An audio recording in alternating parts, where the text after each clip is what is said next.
આજે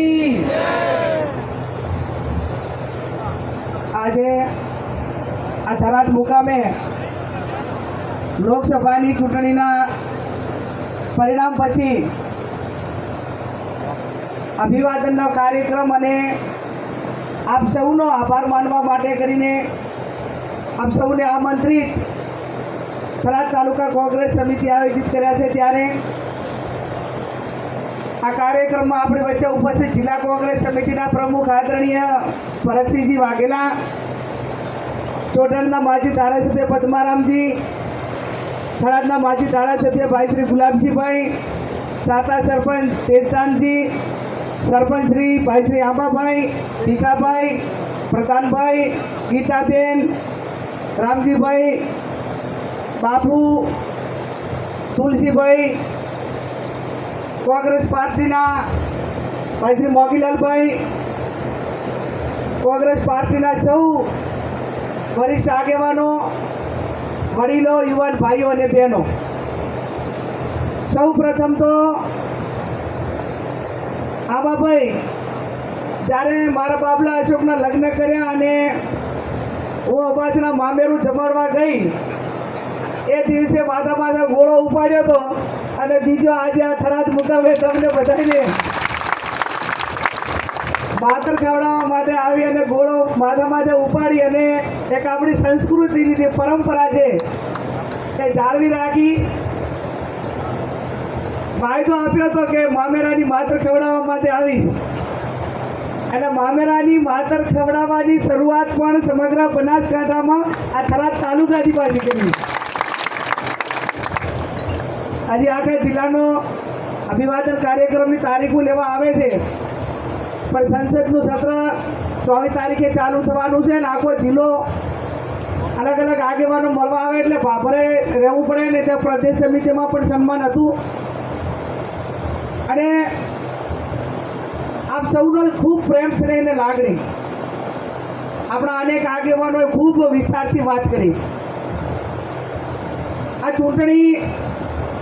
માત્ર સંસદ સભ્ય થઈ જવા પૂરતી નથી। આ ચૂંટણી લાંબા સમયના રાજકારણ હોય, આપ સૌનો નાના મોટું ટાંપું હોય અને એક અન્યાય સામે ન્યાય માટે અવાજ ઉઠાવવા માટેની આ ચૂંટણી હતી।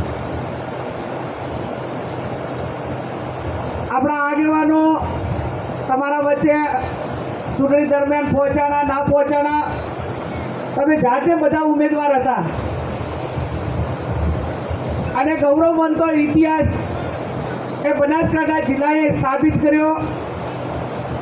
મને પોતાને જ્યારે આ ચૂંટણી હું લડવા મેદાનમાં આવી ત્યારે તમને બધાને મેં કીધું હતું કે હું અત્યારે ધારાસભ્ય તરીકે છું, હું ચૂંટણી ના લડું તો પણ મારે વ્યક્તિગત રીતે ચાલે એમ છે। હું મારા વ્યક્તિગત માટે જો પૈસા માટે કે એના માટે ચૂંટણી લડતી હોત તો અહીંથી ઘણા બધા નાના મોટા ધંધા લેવા માટે કે નાના મોટા ભ્રષ્ટાચારો કર્યા હોય કે ભવિષ્યમાં કાંઈક મેળવવાનું છે તો ઘણા માણસો આપણા જે આપણે રાત દાડો એમના માટે મજૂરી કરી હતી અને જેમના માટે આપણે સામેવાળા માટે લડ્યા હતા એ પણ ટક્કર ના ચાલ્યા ને મને તો આ ચૂંટણીની અંદર ઘણા બધા સમાચાર એવા મળ્યા આપણા વિસ્તારમાંથી કે ગેનીબેન ભાજપવાળા મતે ને એના કરતાં તો 3 ગણું પણ આપણે અહીંથી જાય કરે છે। એવું કેવું પણ કરે છે મને કે પાણીથી કરીને સોટી ઊંધી કરે છે। મેં કીધું પણ ચમ એનું તો આપણે કંઈ બગાડ્યું નથી, એમના બધાના પ્રચાર કર્યા છે, વોટ અપાયા છે અને કે ધંધા રોજગાર શું એ ચૂંટણી લડતા હતા ધંધા રોજગાર નહોતા એના જ હતા, પણ હર હંમેશા આપણાને કોઈક વેત નમે તો આપણે હાથ નમવાની તૈયારી રાખવી પડે। અને હું તો એક દીકરી હતી, એક બહેન હતી અને આપણે હંમેશા કહેવત હોય છે કે ગણ ઉપર ગણ કરે એને તો વ્યવહાર કેરો વટ, જે તમે ગણ ઉપર ગણ કરો ને એને તો એ વ્યવહાર કેરો વટ, પણ અવગણ ઉપર ગણ કરો એને મરદાન કેરો વટ કહેવાય। એમને તો એક દીકરીની અત્યારે જે અમારો ગણ તો ઉતારી અને એક બદલો ઉતારવા માટેનો એક સમય આ વચ્ચે આવ્યો હતો। ખેર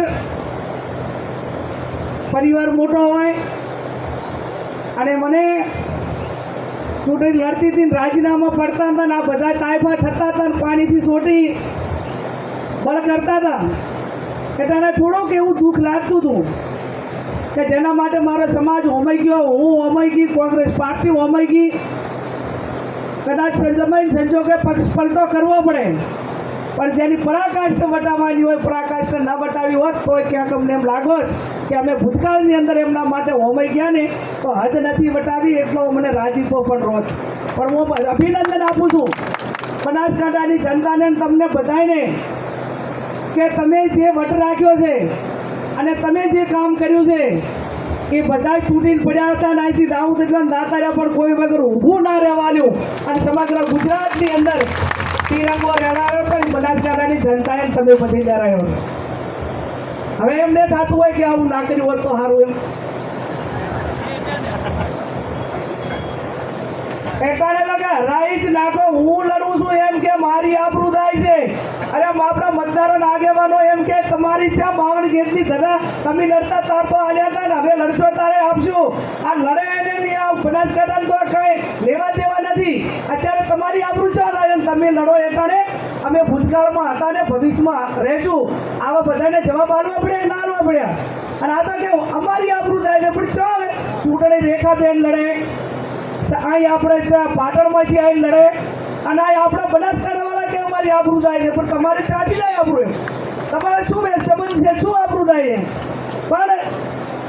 મેં કીધું એ પ્રમાણે સ્વાર્થને કશું દેખાય નહીં.